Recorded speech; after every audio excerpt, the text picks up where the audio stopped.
Сотни пакетов с продуктами питания для малоимущих семей готовы к отправке по всей республике. В числе остальных получить свою часть благотворительной помощи приехали представители администрации Магаса. На столицу в рамках акции «Мягкосах» выделено 40 продуктовых наборов.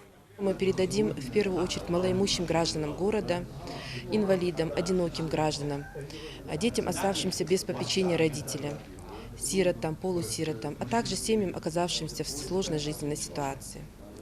Считаем, что данная помощь очень актуальна в преддверии наступающего нашего мусульманского праздника. В продуктовые наборы включили самое необходимое – это мука, сахар, рис, масло, чай и финики. Очередная партия благотворительной помощи отправляется в Назрань.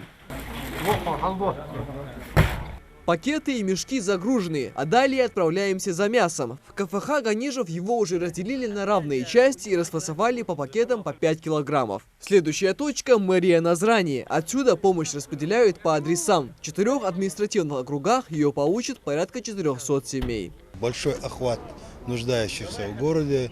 Я думаю, что мы самым незащищенным семьям выделим, уже списки готовы, выделим эти продуктовые наборы. Все благодарят главу республики за такую помощь именно в преддверии праздника. Масштабная благотворительная акция «Мягкосах» проводится по инициативе главы республики за счет сил и средств Национального фонда развития республики. В течение 2 дней планируется охватить 3500 малоимущих семей в регионе. Списки тех, кто нуждается в поддержке, составили заранее. К примеру, во дворе центральной мечети распределили 30 наборов продуктов первой необходимости.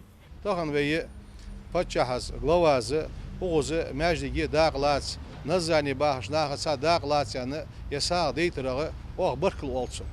Sen miskişsegi dok hastır dok hamdız eğer dikaywa dalgar dukayız joj amallar segi dok hastır. Tahtın miskişliya dok hastırı azı dergvey qamın naqda do hamdız. Далее грузовая машина отправляется по адресам. Из 380 наборов 150 получат жители Центрального округа. 100 предусмотрели для малоимущих из Насыркорта. В Гамурзиево помощь получит 70 семей и 60 в Альтиево. Джарасский район также получил часть продуктовой помощи для жителей горных сел. У нас от района было 50 семей заявлено. Это семьи, оказавшиеся в сложной жизненной ситуации, одинокие люди, старики, сироты, полусироты. И вот на эти 50 семей данную помощь мы от Фонда национального развития сегодня получили. И к вечеру это все раздадим именно этим семьям адресно. Благодаря этой поддержке малоимущие семьи смогут достойно встретить и провести благословенный праздник Ид аль-Фитр. Михаил Тангиев, Магомед Детегов, Новости 24.